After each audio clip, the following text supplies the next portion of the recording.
Hey guys, I'm Mike Burns. I'm here with the brand new 2019 Severne Psycho. Now, a lot of you might not even realize that Severne is building boards. And let me just say, if you're into their sales, and chances are if you've tried a Severne sail, you own a Severne sail, because it's pretty much the way it goes. You just hand somebody a sail and they try it and they buy it. The same is going to be quite true with the boards. So I'm going to tell you why I'm super excited about the Severne Psycho, why I'm on these boards, and I even like both sizes. The 92 and the 102 are so sweet. First, I'm going to start off with something kind of unique Severne is doing, and they're not getting their boards produced at Cobra. If you know all the brand, Fanatic, Starboard, all these other big brands, they're getting produced in one factory. They're limited to the same production process that all the other brands are limited to. So Severne has kind of come up with their own software, their own way to build a board, and a different factory that is up to par to produce those boards. So the boards are coming out just as strong and a little bit lighter than the competition. So just one thing you'll notice right away when you pull your board out of the box, or you're looking on the showroom floor, there's a little auto vent plug here. So basically the auto vent plug is kind of something new that's produced at the Severne's factory. And basically what this does is it lets the air in and out all the time. It's totally waterproof, so you don't have to worry about water going in there. But you don't have to mess with the vent screw. So if you're getting on a plane, if you keep your boards in a trailer or in a car or in a board bag like I do, you don't have to worry about the boards heating up and cooling down every day. Or if the board's sitting out in the sun, you don't have to worry about that. And basically what that's going to do is keep the board's strength and its integrity for a much longer period of time than if you were to just close the vent screw and leave it alone. Another nice thing we want to see on all the boards, at least my freestyle boards, is a power box, because I can take, on the East Coast we have a lot of seaweed in the water, and basically this is a weed fin, and what happens is that when you put a weed fin on, the center of effort of the fin moves back. So in order to keep that center of effort in the same spot, we actually have to move the fin forward on the box. So the front of this fin is actually forward of the box. So you can see it overhanging the front, and that keeps the center of effort the same, and it makes the board performance keep up to par with a regular fin. So we really need a power box. It also makes things a lot easier to change the fin out when you just, and that's another cool little thing, they give you a tool, but makes life a lot easier just to have a power box. The foot straps they give with the board, they're really nice, they're really comfortable, they're stiff enough to have a lot of control, but soft enough on your feet if you want to go barefoot. Inside the straps, they also have, a little, numbers in there, so like a little guide as far as how wide the strap is open. So it makes it nice if you're switching the boards off, or if you're demoing the boards like I'm doing and letting people try them out and get some feedback from the customers. It helps to be able to know what number I like mine on. So when I get the board back, I can just open up the strap, go to that number, and then get right back to sailing without having to worry about adjusting the straps again. Now, one thing I've noticed about being on Severne sails for quite a few years now is that their consistency about making things easy to use while at the same time being extremely high performance and very durable is something they put into all their products across the line. And this just goes to show. I mean, it's a simple little thing, but the Hex 4 tool, so what this is, it comes with every board and every sail in Severne's range, and basically it adjusts all the things that might need adjusting on the water that you have to go back to the car and get a screwdriver for. So these are actually, since they come with the boards and the sails, they're stored inside the sail. So at the bottom by the pulley on the sail, there's a little compartment that this gets stored in. So if you're out on the water and your foot strap loosens up, you can just take it out, adjust the foot strap. So basically what this tool does, it adjusts the foot straps, so like the screws on the foot straps, it can go. For the fin, it's the fin screw, so you can use it for the fin screw. You can undo the screw, tighten the screw for the fin, take your fin on and off. And also you can fit your fingers in the hole in the back where the fin screw goes, and just take the screw out instead of turning the board upside down or trying to grab it with the edge of the screwdriver or something like that. And also it's the batten tensioner on all your sails. So you can, anything that comes loose on the water, you can use this one tool, fix it and go, and then after your session, it's a nice little beer bottle opener, so you can open up that beer and chill out with your buddies. Now, there are a lot of ingredients that go into making a really good board, as far as shaping and design. One of them that Severne is figuring out is the parallel rail concept. So basically what this is straighter rails, along the midsection of the board, and what this does is it gives the board better handling and chop, a higher top speed, and earlier planing than a rounder outline. So if you had a board, comparably, you need a board that's a couple centimeters wider than this, which again is going to bounce more on the chop to get the same planing performance.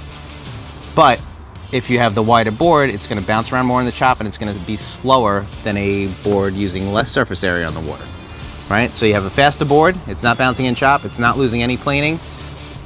I've also found that the parallel rails track easier. So it'll make, if you're not even doing freestyle, you just want an early planing board, the parallel rails with really sharp edges towards the back, it really bites in, and you can actually, on a little freestyle board, this thing's only $219, but it tracks really, really well. You can put a regular fin on there, not even think about freestyle, and go out in a couple knots lighter than you would have otherwise with another board, and be happy and planing and doing your thing, bump and jump stuff. So I'm really happy about that. Spin it around to the bottom. So we have a nice flat rocker on the bottom, just like on a race board. Most of the freestyle boards are like this now. So that was the one thing when I was looking at them, I hope they don't mess up the rocker. They did not mess up the rocker. They nailed it. They nailed it. It's fast, it's fun, it's good in chop. So another thing I like about this is the volume flow. They nailed the volume flow on this. So you have a nice support, a nice thick tail under your feet. So when you're landing tricks, or just when you're hanging out back here on the back of the board, you really have a lot of support. So when you're coming down from a trick in the air, you're not going to get the tail sinking on you so easy. At the same time, you're also reducing the amount of volume you have up front. So now the swing weight lightens up. So now it feels not only more supportive when you're landing your tricks, but you can spin through your tricks much, much faster than you used to. So that's something else they nailed on here. They did a really nice job with the rail shapes on the Psycho as well. So up front, it's really boxy and it's really rounded off. So if you're working on sliding tricks like a Spock or Grubby or something like that, it'll free up the board, it won't catch the chop, it'll spin right around really easy. And as you work your way back, the rail's starting to get really sharp. So that's for early planing, it's for your pop, and it helps keep the board linear. When you're riding in a straight line, it makes the board really track really well, and everything's working together to make it one great design. Now, one thing I like about the Psycho range itself is that the boards feel really similar to each other. You can go from the 92 right to the 102, and all you'll notice is that there's a little more float under your feet. The board, the way the board handles, the way the board slides, the way the board acts in the air is going to be exactly the same. The carving is the same. Just everything about the two is going to be transferred from one to the other. So you can bounce back and forth between these two boards all you want and not notice too much of a difference other than the physical float under your feet. So why would I want to go with a 92? Why would I want to go with a 102? Because chances are you're not going to buy both right off the bat. So now you have both boards in the range. You have the 102 Psycho and the 92 Psycho. And maybe you're not sure which board is going to be the one for you. Just pretty much go by your sail size. So if you're always using a 5.2, 5.9, if you're using those bigger sails, you definitely want to go with the 102. So the 92 is not going to take a 5.9 too well and do freestyle at the same time. It'll be a great blasting board on the 5.9. But for freestyle, we want a little bit of extra forgiveness, extra float, and extra pop. And with those bigger sails, the 102 is going to give you that. So basically, when I take out the 102, I'm on my 4.8 and up with my sails. So I'm not really using this too much with the 4.4. It'll work with the 4.4. You can get out there and play and have fun with the 4.4. But the 4.8 and up is the sweet spot on that board. Now, as opposed to that, the 92, you can use 5.2 and down on here. It's not going to have the pop that has with the 5.2, but with the 4.8 and down, this board is amazing. So that's kind of my switching point for my sail. So if I'm on the 4.8, I'll probably take the 102, and if I'm on the 4.4, I'm going to take the 92.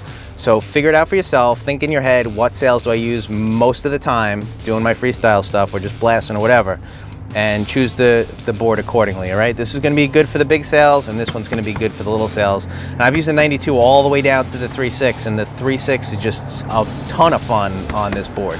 All right, you still have a lot of control, and you have a ton of pop, and you just go big and high and spin around the air and hope you come down on your feet. One thing to note is when you have a board that looks as good as this and performs as good as the Psycho, And when I'm at the beach and I'm, letting people try the board, and it doesn't matter what level of windsurfing they're at, if they're out there doing some forwards and spocks and stuff like that, or if they're just working on their jibes, and everybody's coming back and saying, I had a good time and I really like that board and it's something I might be interested in buying. Usually those are the boards that sell out, and some people are disappointed that they can't get one. So what I've done is I've set up on the website, if you're sure you want one now and you definitely want it, for the spring, you can pre-order it at www.oceanairsports.com. Find the Psycho, find the pre-order drop-down menu, order one. When it comes in, it's your board. We're not going to sell it to anybody else. You can either pick it up in the store. We'll keep it in the back room for you when you get there, or we can ship it to your house or your location. And but anyway, it's going to be your board when you pre-order it.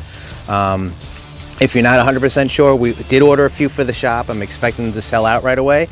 But I do believe we're going to keep a couple just in the demo fleet for people to try. So you can come down, try one. If you're sure you want to buy one, pick one up now. And then I'll see you out there on the water. Hope you enjoyed this review.